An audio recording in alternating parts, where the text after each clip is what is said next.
Hey Chewy, Yeah. what's your favorite character from Aladdin? I have to say the magic carpet. Magic Carpet? Oh yeah. You ready to watch him die in real life? What? Well, guys, grab your drink of choice and popcorn. It's TNC at the movies.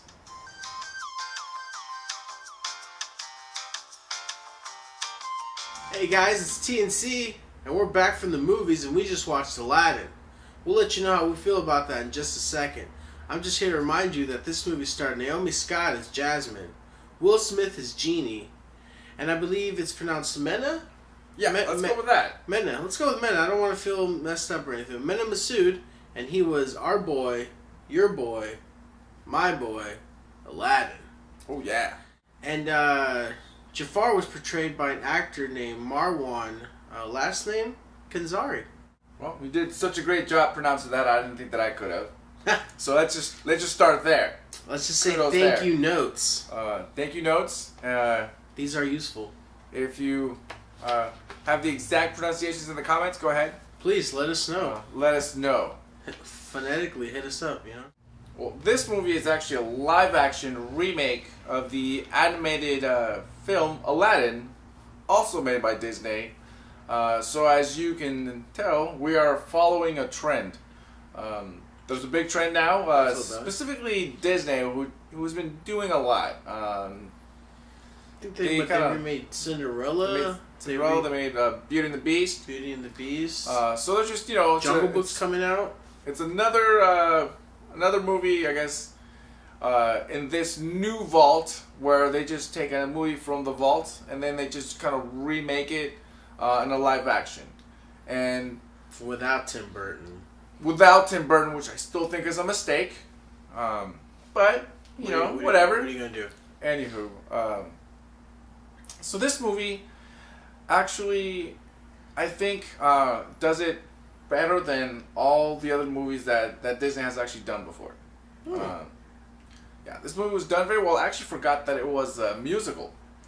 Yeah, me too, dude. Right up until he started singing that first note of Arabian Night, I'm like, that's right. That's right. This movie is a musical. I saw it 7 times in theaters as a kid.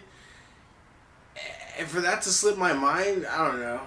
It must be all the past abuse. You had a lot of you had all the hits. All the hits from the original animated one, they redid them again. Prince Ali was dope. And they did a really good job. And it was not shot for shot, which not at all. Which I think, not that it would have been the easiest thing to do, but it's sort of what I think everyone expected. Definitely, I do. There was a lot of things that were different in this film from the animated one that they did it so that it would, basically justify the fact that you're about to spend $15 to $20 to watch a movie that $16.50 you watched 25 years ago. And you still wanted, but you wanted it to still be true enough, and so that the kids still make a connection to this film, and I think they did a really good job in doing so. So imagine all the kids who didn't have a connection coming and watching the live action version, or maybe their parents let them watch it beforehand, which would have been cool. And so there's a few schools of thoughts about this, and one of them being the reason they're doing it is because now they have better technology. They have the technology where they actually create some of these scenes that were portrayed in the that I guess you can only do with animation because obviously you're not gonna now you have computer animation, flying carpet running around, the Cave of Wonders. Flying around. The way all the craziness that happened inside the Cave of Wonders in the animated film, you'd figure how would you do that in live action? Yeah, in 1990, the early 90s, 1992, it would have been impossible. Animated, we're done, out the door, let's make some money. Perfect. Which they did. Tons of money.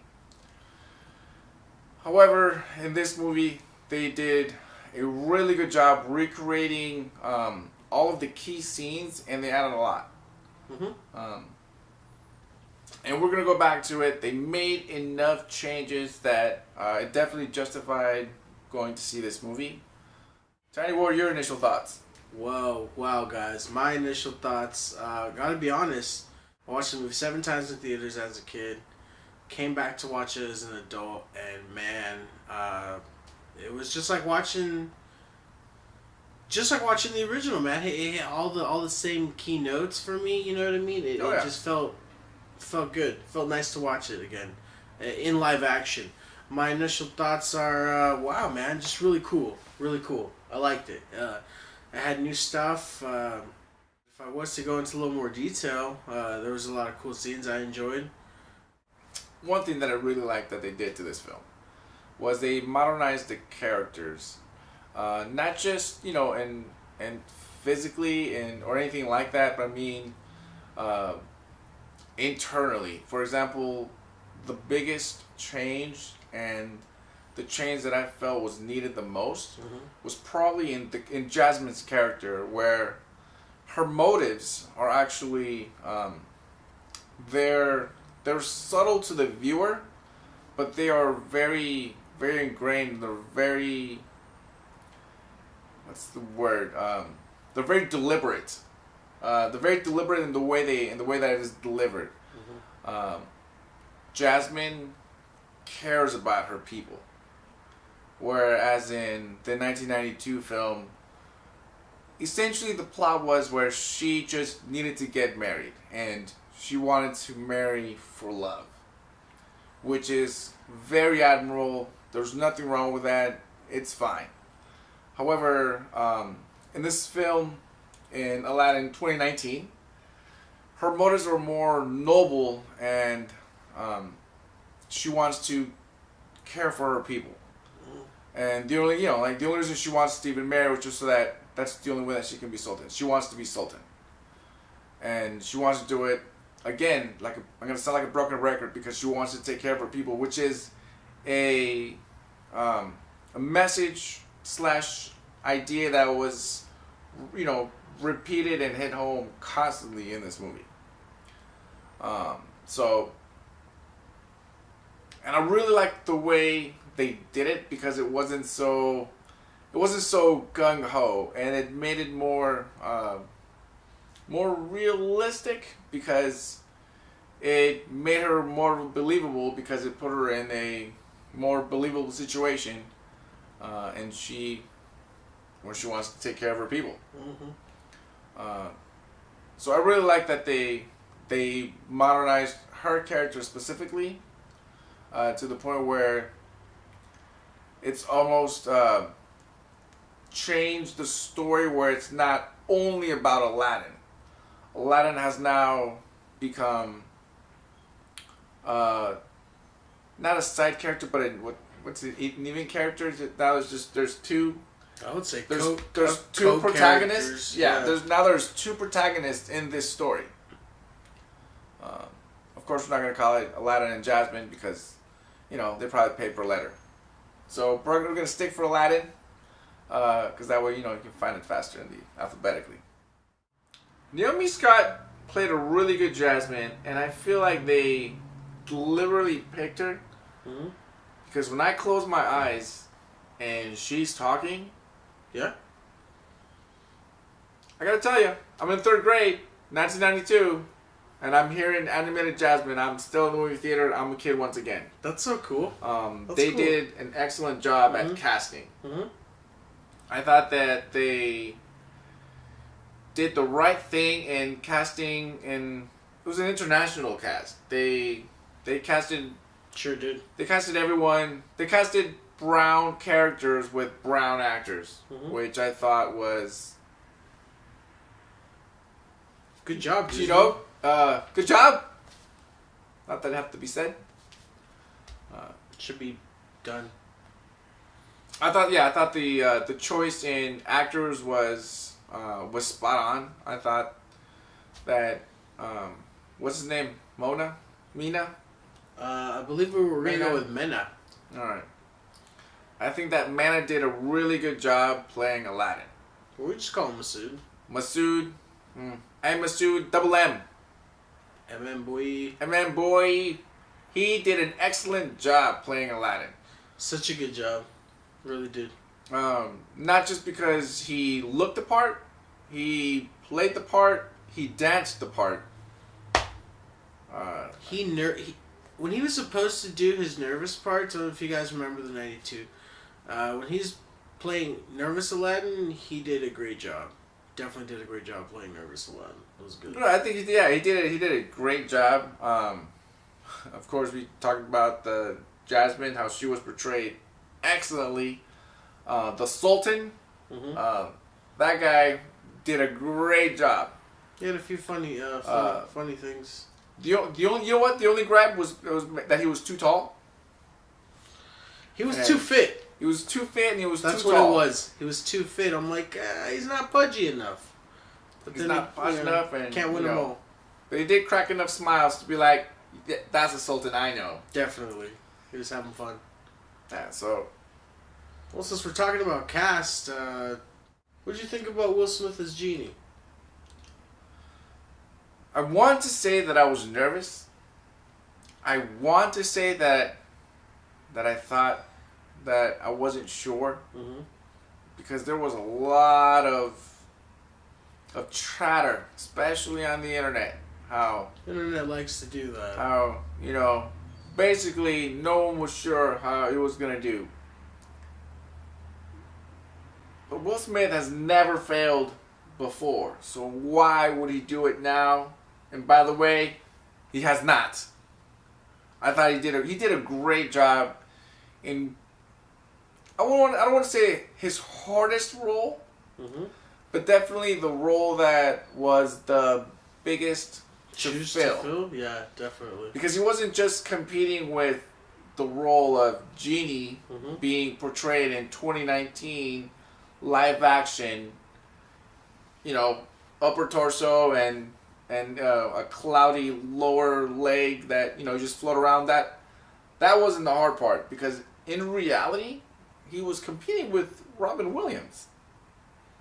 That's who he's competing with, and he did an admirable job. He did a really, really good job, and I think some of that was because of his musical background. So he was, nothing that he was asked to do was out of his comfort zone. They were like, "We're gonna need you to sing." Perfect. You know what? He could even write it. "We're gonna need you to dance." Perfect. I bet you he choreographed half of it. He's talented guy. He's a very talented individual, and who doesn't want to be Genie? I'll tell you who, Jafar. But he did a really good job playing this, and I guess the underlining other issue was, the fact that, was he going to be blue? Was he going to be black? Because there was definitely scenes and pictures of him being both blue and covers, black, or human skin tone that he has. They did an excellent job putting him in each situation that best fit the look that was necessary for the shot. There was a little bit of I don't want to say misplaced action, but I think the action could have been a little bit better for it being a Guy Ritchie film. But then again, it is a Disney movie. Maybe they wanted to, lessen the violence or just keep it nice and chill for the kids. It definitely had the feel of, I wouldn't say it was, I wouldn't want to call it balanced, because I think it was slightly unbalanced, because there was a lot of points where you just think there should be a fight scene coming in right now, because you get the Guy Ritchie movie feel, and then instead of a fight, they're breaking into dance. Oh, they're singing. So instead of that big fight, It's a big dance and sing along. So overall, man, what do you think? Well, this movie did a lot of things correct. It was different enough to justify going. Mm-hmm. It stayed true enough to the original 1992 source material that I will grant this a B+.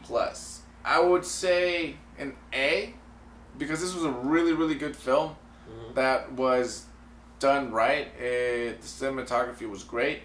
All the characters were very, very interesting. They all kind of wanted you to want more, get to know more of the character. It was more entertaining than the original one. However, because it is a remake, I cannot give it an A, so it will be at the next highest spot at B+. B+. Cool. Well, overall, the movie did hit my nostalgia notes, so that was chill. The movie, I think, could have used a little more action, if not a little less Guy Ritchie stylized, and I don't know, maybe Guy Ritchie shouldn't have directed it. Maybe he could have directed something else. Maybe he could have got someone else to direct the movie. I can't really think of anyone that comes to mind, but really anyone who just would have been okay with just doing the norm of, following beat for beat instead of trying little new things here and there. Other than that, the movie was good. I know you guys are probably making jokes already on how I love giving movies A's, but not this time, guys. Not this time. I give this movie a B. Well, guys, this was TNC at the movies. Don't forget to get your favorite drink of choice, All right. popcorn. We'll see you guys at the movies.